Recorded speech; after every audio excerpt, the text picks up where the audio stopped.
Jimmy, give me a whistle. There you go. So Molly's going to read another story. Who's this? Patty Ellington? Patty. I can't hear you. Patti Eddington. Good job, buddy. Thanks. All right, so Molly.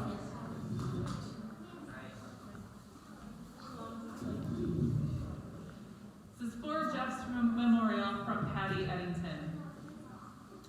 I'm a writer, but honestly, I never suffer from writer's block. Or I didn't until I saw the invitation to write about Jeff. At first I thought I shouldn't. Maybe that's just meant for his good friends, I thought. Still, I felt compelled. After what happened in early 2020, I've decided to listen to those niggling little nudges that push us to do this or that, things we've never considered. I've decided that they can be very important. In February 2020, I sat down with Jeff for his podcast. He first approached me the previous October with the message, "So when do you want to come over and record your episode of The Park?" I was unsure, but promised I would give it consideration. I got another message on November 19th. "So when can you spare me a couple of hours?" Maybe you'll recall he was persistent. I demurred again, but we talked back and forth like that until one night in December when I sat up in bed from a deep sleep with an idea clear and vibrant and yes, compelling. I messaged him the next morning. "Hey Jeff, I woke up in the middle of the night with what I think is a good idea," I wrote. "I know you're always looking for really interesting guests, and I know someone who I think would be perfect for this. Fascinating career and interesting backstory. A really nice guy named you."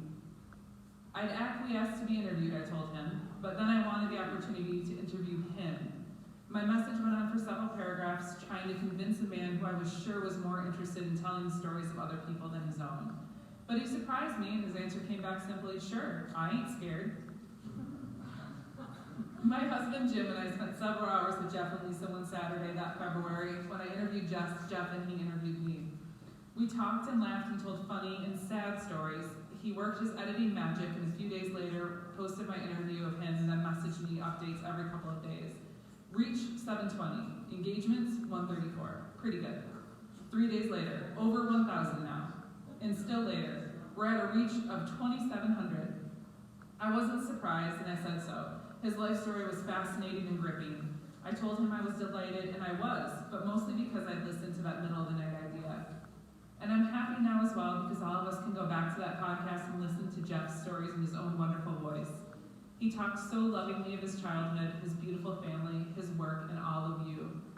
It wasn't easy, but I listened again just recently and marveled at a life so beautifully lived and so inspirational and filled with gratitude. And I was grateful as well to make